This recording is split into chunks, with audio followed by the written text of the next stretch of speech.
Mom married her new husband 2 weeks after he moved in and adopts his kids from other women, ignored me and made me babysit them. But in the end, karma hit her hard. Alright, so my mom had me when she was 18, fresh out of high school and totally unprepared. But hey, what teenager is ready to be a parent? My dad? Some guy she met in college? I never met him. And honestly, I'm not even sure he knows I exist. For years it was just me and my mom, bouncing around, figuring things out on our own. But here's the kicker. I didn't even know my grandparents existed until I was like 10 years old. Yeah, my mom didn't want to move back to her hometown or tell anyone about me. She just kept it all quiet, pretending like it was some kind of adventure, just the two of us against the world. And at first, I didn't question it. I thought it was normal to not have family around. But when I started school and saw other kids with their grandparents at events, it hit me. I didn't even know if I had grandparents. One day, out of nowhere, my mom says, "We're going to meet your grandparents." She said it so casually, like we were going to the grocery store or something. I was confused, obviously, because I had never even heard about these people before, and now we're just going to meet them? I asked her all these questions, like, why haven't we seen them before? And, are they nice? She didn't give me any answers, just kept saying, "You'll see." So we pack up our stuff and head to her hometown. It's this small town, the kind of place where everyone knows everyone else's business. My mom was clearly nervous, gripping the steering wheel like it was a lifeline, but I figured it was just the usual nerves. When we pull up to this old house, I'm staring at it, trying to picture who lives there. I'm wondering if these people are going to be like some fairy tale grandparents, super loving and warm, or if they're going to hate me for existing. You know, typical 10-year-old thoughts. Then my mom leans over and says, "I need you to do something for me." She lowers her voice like she's about to tell me a secret, and I'm all ears because, up to this point, she's been so weirdly quiet about the whole thing. She tells me that I'm going to be the one to introduce myself. I was supposed to say something like, "Hi, I'm your granddaughter," and do the whole sad puppy dog eyes routine. Now at this point, I'm a kid who just wants to make my mom happy, so I agree, even though I don't really understand what's happening. All I know is that my mom seems anxious, and I'd been trained by then to do whatever it took to keep things smooth between us. So we walk up to the door, and she's all smiles. But it's this forced smile that's kind of creepy when I think back on it. My grandparents answer the door, and I just blurt out, "Hi, I'm your granddaughter," like it's some big reveal. They stand there, stunned. It's awkward, really awkward. My mom is standing behind me, nudging me forward like I'm supposed to put on some kind of show. I can feel their eyes on me, scanning, trying to understand what they're even looking at. At this point, I realize they had no idea I existed.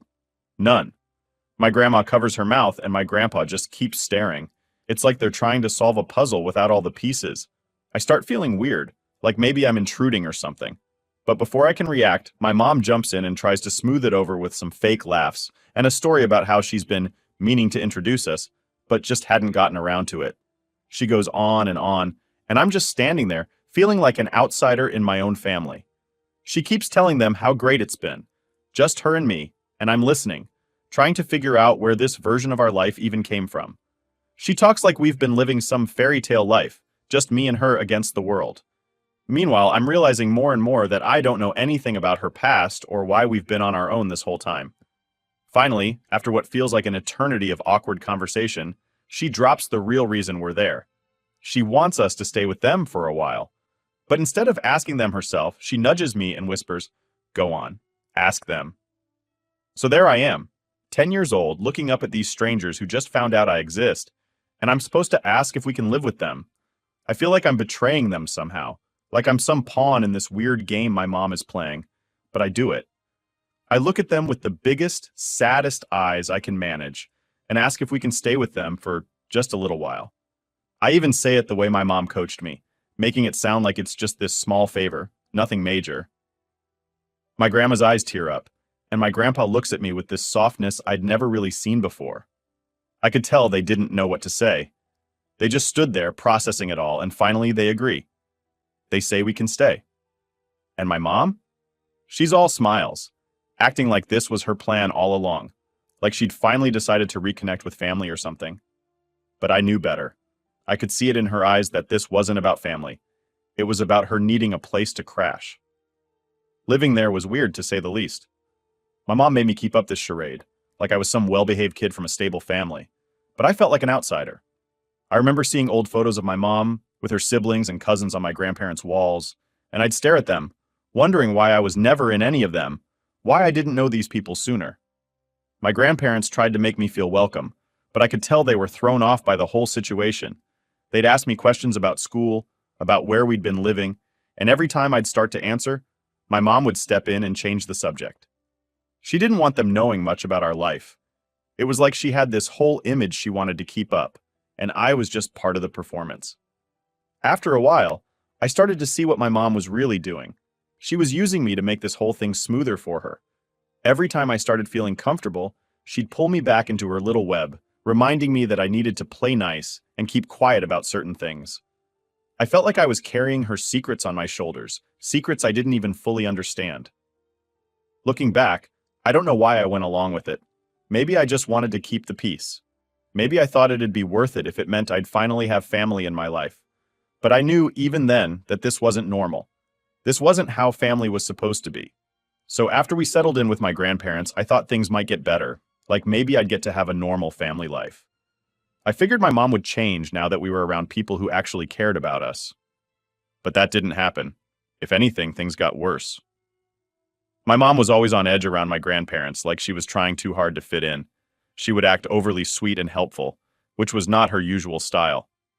I didn't think much of it at first, but then I started to realize that she was only putting on this show for my grandparents. Around them, she was the loving mom who was finally reconnecting with her family. But when we were alone, she'd snap back to her usual self, impatient, annoyed, and constantly busy with her own life. I started noticing it more when she started dating again. She'd met this guy, Mike, through some mutual friend, and he was all right, I guess. Nothing special, but my mom was all in, like she'd found her next big project. And that's the thing with my mom. Every guy she dated was like her new project. She'd throw herself into these relationships, giving them all her attention, like she was on some mission to make them work. For a while, it was just a casual thing, but then she started bringing Mike around to my grandparents' house. She'd act all lovey-dovey with him in front of everyone, laughing too loud and making a big deal out of every little thing he did. I could see my grandparents were a bit thrown off. I mean, we'd just shown up out of nowhere, and now she's dragging this guy into the mix. But they didn't say anything because they were trying to make this family thing work too. One time, I tried to talk to her about it. I didn't have much experience with relationships. I mean, I was only like 11 or 12. But I knew enough to see she was putting him first. Way above me. So I told her straight up, I don't think it's fair you're spending all this time with Mike. She looked at me like I'd just insulted her or something.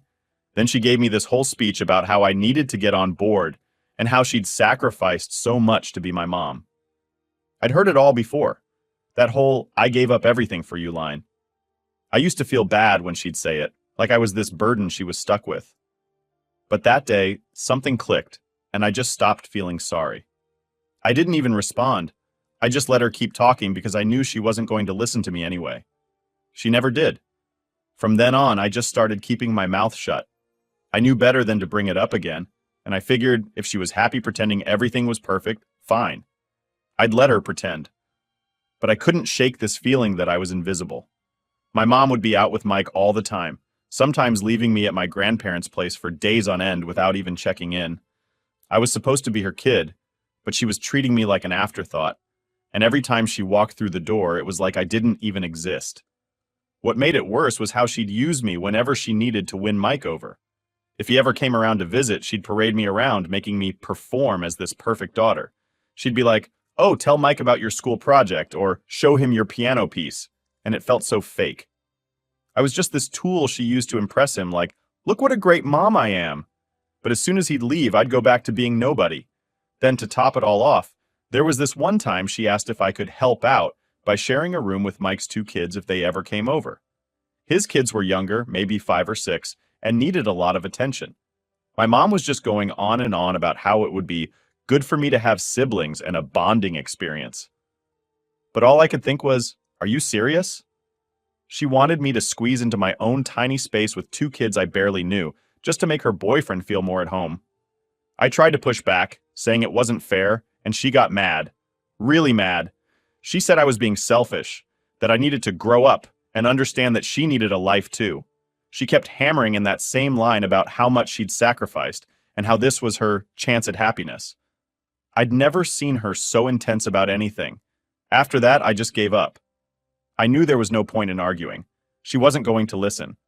I was tired of feeling like a burden, tired of trying to get her to see me as more than just some problem to deal with. So I did what she wanted. I shared a room with these random kids whenever they came over, and I pretended to be happy about it. I played the part, did the big sister thing because I figured it'd be easier than fighting her on it. But inside, I was just done. I'd lost any hope that she'd ever change. I kept my head down, went to school, did my homework, and tried to stay out of the way. I spent as much time as I could at my grandparents' house because honestly, it felt like the only place where I mattered. They'd ask me about my day, actually listen to my answers, and I started to feel normal. But every time I had to go back home to my mom, it was like walking back into this invisible role. I was there, but I wasn't. And it wasn't like my grandparents didn't notice. They saw how my mom acted. They'd ask me gentle questions like, "Are you happy here?" Or "Do you like Mike?" But I couldn't bring myself to tell them everything. I didn't want to drag them into it, and I was too used to keeping quiet. I just shrugged and gave short answers, hoping they wouldn't dig too deep. The worst part was that I could tell my grandparents felt guilty. They'd go out of their way to make sure I felt included, planning little trips or taking me out for ice cream, trying to make up for what my mom wasn't giving me. I appreciated it, but it only made me feel worse because I knew they shouldn't have to step in like that. They'd already raised their own kids. They shouldn't have to be raising me too. Looking back, I can't believe I let things go on like that. But when you're a kid, you just go along with whatever's in front of you, especially when it's all you've ever known. I didn't know how to stand up for myself, and honestly, I don't think I even knew I was allowed to. So I just kept my head down and did what was expected. It was right around this time that my mom's life took another big turn, as she called it. She'd been dating this new guy she met online. Let's call him Steve. They started chatting during that lockdown when everyone was stuck at home, and I guess things escalated pretty quickly between them. Before I knew it, she was calling him her soulmate and going on and on about how amazing he was. I didn't pay much attention at first, honestly. I'd seen this happen so many times before that it didn't even faze me anymore. But this time it was different. Within a year of dating online, she decided to pack us up and move into his place. I didn't get a say in it, of course. One day she just sat me down and said, "We're moving in with Steve." She said it like she just announced we were going on a weekend trip or something. There was no, "What do you think?" or "Are you okay with this?" Just a done deal. In 2 weeks, we packed up and moved into Steve's house, which was in another town, far enough that I'd have to change schools and start over. When we got there, it wasn't just Steve. Nope, Steve came with his own package. 3 kids, all under 10. So now suddenly, I'm living in this house with a bunch of strangers. Steve, his kids, and my mom, who was acting like she'd just won the lottery. She kept saying, "Isn't this great? We're finally a real family." But I didn't feel like part of it. I felt like an intruder in their happy little setup. The house itself was small, and with that many people crammed in, it felt even smaller. The kids were loud, constantly running around, yelling, and basically doing whatever they wanted. Steve wasn't much of a disciplinarian. He'd just laugh and tell them to calm down if they got too rowdy, but that was about it. My mom, on the other hand, was all about impressing him. She'd act like Supermom, helping his kids with their homework, playing with them, making them snacks. All the things she'd never done for me. I tried to stay out of the way as much as possible. I'd sit in my room, which I shared with Steve's youngest daughter, and just read or listen to music, anything to block out the noise. But no matter how much I tried to keep to myself, my mom always found a way to drag me back into the chaos. She'd make me play with Steve's kids, saying it was good bonding time, or she'd call me into the living room to help with chores while everyone else just relaxed. I was like a built-in babysitter, maid, an extra pair of hands for anything she needed. It didn't take long for me to realize that I was the outsider here. My mom had become more involved with Steve's kids than she'd ever been with me. They were younger, sure, and I guess in her mind, that meant they needed more attention, but it hurt. I was still her kid, wasn't I? But the way she acted around them, it was like she was trying to make up for something. She'd laugh and joke with them, do little things to make them happy, like tuck them into bed or help them with projects for school. I don't remember her ever doing that stuff for me. Then came the big surprise. A few weeks after we'd moved in, my mom gathered everyone in the living room, all excited, and announced that she and Steve were getting married. She was practically glowing, looking around at us like she'd just delivered the best news of our lives. Steve's kids were jumping up and down, cheering. Meanwhile, I just sat there, stunned. I hadn't even gotten used to living with these people, and now she was marrying him. This was going to be my life, like, forever? She looked over at me, probably noticing my lack of excitement, and gave me that "don't ruin this" look. I forced a smile, did the whole "wow, congratulations" thing, but inside I was just numb. All I could think about was how this felt more like her dream than mine. She'd always wanted that perfect family setup, and I guess she finally found it. But I didn't fit in here. I was just there, blending into the background while she was front and center, playing the role she'd always wanted. The wedding itself was weird. It was super low-key, just a quick ceremony in their backyard with a few of Steve's friends and some family. My mom didn't even invite my grandparents, which stung because they were the only family I felt connected to. I asked her why, and she shrugged it off, saying something about wanting to keep it intimate. I knew it was because she didn't want any reminders of her past life. She wanted this clean slate, her shiny new family, without anything that might mess up the picture she was trying to paint. After the wedding, things just got worse. With Steve's kids officially becoming her real family, my mom started treating me more like the live-in help than her daughter. She'd assign me chores, extra tasks around the house, saying it was only fair since we were all one big family now. But the only family part I saw was me doing more than my share of the work. Steve's kids? They got away with everything. If they made a mess, I'd be the one told to clean it up. If they didn't finish their homework, I'd get dragged in to help them. I was the unofficial fixer of everything they didn't feel like handling. I tried talking to my mom about it once. I sat her down and told her how I felt left out, like I didn't belong here. She listened for about 5 seconds before launching into a guilt trip about how I should be grateful for having a family, and how hard it was for her to make everything work.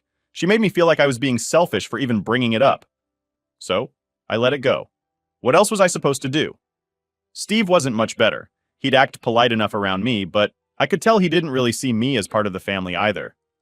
To him, I was just my mom's baggage, someone who came along with the package deal. If I ever needed something, like help with schoolwork or even just a ride somewhere, he'd act annoyed, like I was asking for the world. But his kids? They got whatever they wanted, no questions asked. It was clear who the real family was in his eyes, and it definitely didn't include me. So, I adapted. I stopped asking for anything, stopped trying to be part of the family. I went through the motions, did my chores, kept my head down. I figured if I just stayed out of everyone's way, maybe things would be easier. My grandparents were the only ones who noticed something was off. They'd call and ask how things were going, and I'd always say, "It's fine." But I think they knew, deep down, that I was lying. Living there was like being a ghost in my own life. I was there, but I wasn't really seen.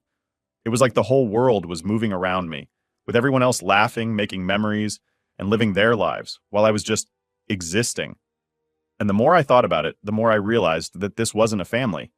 It was just a setup, a picture-perfect scene that looked great on the outside but felt hollow inside. I didn't know what to do about it, so I did nothing. I just kept going, day by day, hoping that maybe, somehow, things would change. But deep down, I was starting to accept that I'd always be second place, always the one on the sidelines, watching everyone else live the life that I was never really a part of. Living with my mom and her new family was like being in a constant cycle of frustration and feeling invisible. I thought it would get better over time, or that I'd eventually get used to it. But the longer I stayed, the more I realized that nothing was going to change. It wasn't just a phase or a transition period. This was my life now, and I was starting to feel trapped in it. That's when I began spending more time with my grandparents. At first, it was just weekends here and there, just to get a break from the chaos at home. But as time went on, it became my escape. My grandparents welcomed me with open arms every single time. They didn't ask me to be anything other than myself, and I didn't have to keep up some happy family act around them. They were just there for me. My grandma would make me breakfast, sit with me, and actually ask about my life, and not in that fake way that my mom did, where she was only half listening. My grandparents genuinely cared. My grandpa would ask about school, and I could tell he remembered details I'd told him from weeks before, which was something new for me. With my mom, I'd be lucky if she even remembered what grade I was in. I started to feel comfortable with my grandparents in a way I never did at home. I could breathe there. I didn't have to be the helper or the big sister or anything. I could just be me. And for the first time in a long time, I felt like I mattered. It felt like I actually belonged somewhere, and that feeling became addictive. I began dreading going back to my mom's house after each weekend. The contrast between the two places was just too much. One Sunday night, as my grandma was dropping me off at my mom's, she noticed I was quiet. She asked me if everything was all right, and I don't know what came over me. but I just started crying. I think I'd been holding it in for so long that the second someone genuinely asked, it all just poured out. I told her everything. How I felt like I was just a second thought. How my mom barely seemed to notice me unless she needed something, and how I felt more at home with them than I did in my actual house. My grandma listened without interrupting, which was new for me. When I finished, she just hugged me and told me that I was always welcome with them. She said that if I ever wanted to stay longer, I just had to let her know. She didn't push it, didn't make a big deal out of it. She just let me know I had options. That night, as I lay in bed back at my mom's, I couldn't stop thinking about what my grandma had said. I felt this weird mix of relief and guilt. The idea of living with my grandparents full-time sounded amazing, but at the same time, I felt bad for even considering it. Like, would I be abandoning my mom? Was it selfish? But then I thought about how she'd barely notice I was gone, and the guilt started to fade. Over the next few weeks, I kept going back and forth in my mind, trying to decide what to do. Every time I spent the weekend at my grandparents' house, it felt like the decision was already made. I was happier there. I didn't have to tiptoe around anyone's feelings or pretend to be part of a family I didn't feel connected to. And every time I went back to my mom's, the difference was glaring. Finally, one Friday afternoon, after a rough week at school, and a particularly awkward dinner with my mom, Steve, and his kids, I decided I was done. I was done feeling like a stranger in my own home, done playing a part in this fake family picture. I wanted out. I didn't even pack much. I just threw a few things into my backpack, took a deep breath, and went to my mom. I told her straight up, I want to live with Grandma and Grandpa. She looked at me, stunned. At first, she thought I was joking, but when she realized I was serious, she went from surprised to annoyed. She started saying all the things I expected, about how it was just a rough patch, how every family has issues, and how I needed to give it a real chance. I told her I'd given it more than a chance. I told her how I felt like I didn't belong, how she was more invested in Steve's kids than she'd ever been in me. She tried to deny it, saying that I was being dramatic, that I was imagining things, but I could see in her eyes that she knew I was right. Then came the guilt trip. She started talking about how hard she'd worked to give us a family, how much she'd sacrificed, and how I was making it harder for her by wanting to leave.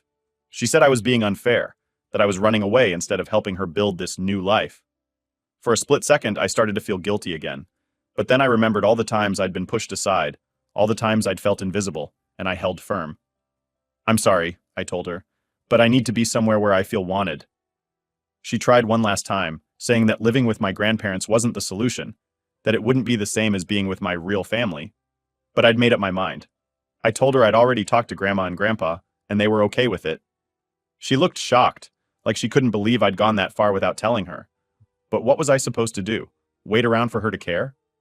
Eventually, she just sighed and said, "Fine, if that's what you want." She made it sound like I was the one breaking up the family, like I was the problem. But by then, I'd stopped caring about what she thought. I just wanted to be somewhere that felt like home. So that was it. I grabbed my bag, called my grandparents, and within the hour, my grandma was there to pick me up. As I walked out of my mom's house, I felt this strange mix of sadness and relief. Part of me wished things could have been different, that my mom could have made me feel like I belonged. But the bigger part of me was just ready to leave. When I got to my grandparents' house, they didn't make a big fuss. They just hugged me, helped me unpack, and told me I could stay as long as I wanted. For the first time in a long time, I felt safe, like I could finally breathe without constantly worrying about whether I was doing enough to earn someone's attention. That first night, lying in bed at my grandparents' house, I felt this weight lift off my shoulders. I wasn't just a part of someone else's life anymore, squeezed into a role that didn't fit me. I was starting to carve out my own place, where I didn't have to compete for anyone's attention or prove my worth. I didn't know what the future held, but for the first time, I was okay with that. I felt free. Living with my grandparents felt like I'd finally found what I'd been looking for all along, a real sense of home. There wasn't any forced happy family nonsense or playing pretend for anyone else. They were just there. They made me feel safe, and I knew I was genuinely welcome. For the first time in years, I didn't feel like I had to walk on eggshells or earn my place in the house. At first, I thought my mom would come around, maybe even reach out to talk about everything that happened. Part of me expected she'd call, apologize, or at least ask how I was doing. But days went by, then weeks, and nothing. Not a single call, not a text, nothing. It was like I had vanished from her life as easily as I'd walked out the door. It hurt, even if I was trying to act like I didn't care. I couldn't help but feel like this confirmed what I'd known deep down all along. I was never her priority. My grandparents never brought her up, but I could tell they were waiting to see if she'd come around too. They'd glance at the phone when it rang, or my grandma would check her texts more often than usual. I guess they were hoping she'd come to her senses, just like I was. But she didn't. And over time, I just accepted it. I realized that I didn't need her approval to feel happy. Not anymore. Things at my grandparents' house just kept getting better. I was doing well in school, made some new friends, and got involved in things I actually enjoyed. My grandparents encouraged me to be myself in ways my mom never did. They didn't push me to act like the perfect daughter or big sister. They just wanted me to be happy. But of course, life isn't perfect. About 6 months after I moved in, I heard some news that made me realize just how little my mom had actually thought about me after I left. Apparently, she and Steve decided to adopt his kids, all three of them. They wanted to make the family official, and she was even throwing a big party to celebrate. I found out because one of my mom's old friends, who still kept in touch with my grandma, casually mentioned it. Hearing that stung, even if I tried to pretend it didn't. I mean, she couldn't be bothered to reach out to me, but she had all this energy to throw a party and celebrate her new official family. It was like I was just a ghost to her, someone who'd walked out and left no impact. I kept thinking, what did I do wrong? But the more I thought about it, the more I realized that it wasn't about me. This was her, always looking for something shiny and new, always ready to put other people ahead of me. My grandparents saw how much it hurt, even if I didn't say anything.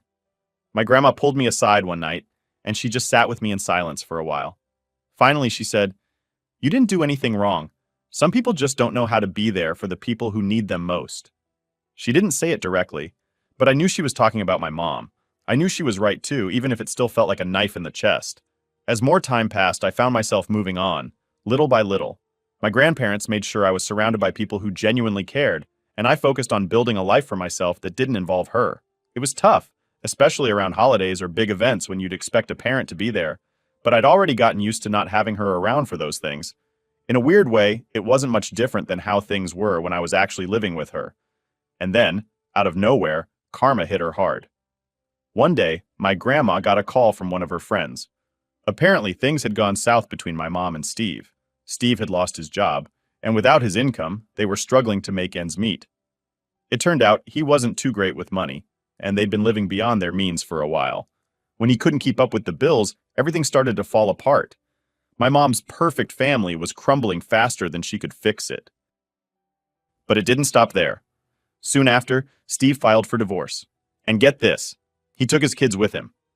He'd managed to get full custody, claiming that my mom wasn't capable of caring for them on her own. I don't know all the details, but from what I heard, she'd apparently done something to lose his trust, and he wanted nothing to do with her anymore. The kids she'd worked so hard to claim as her real family were gone, just like that.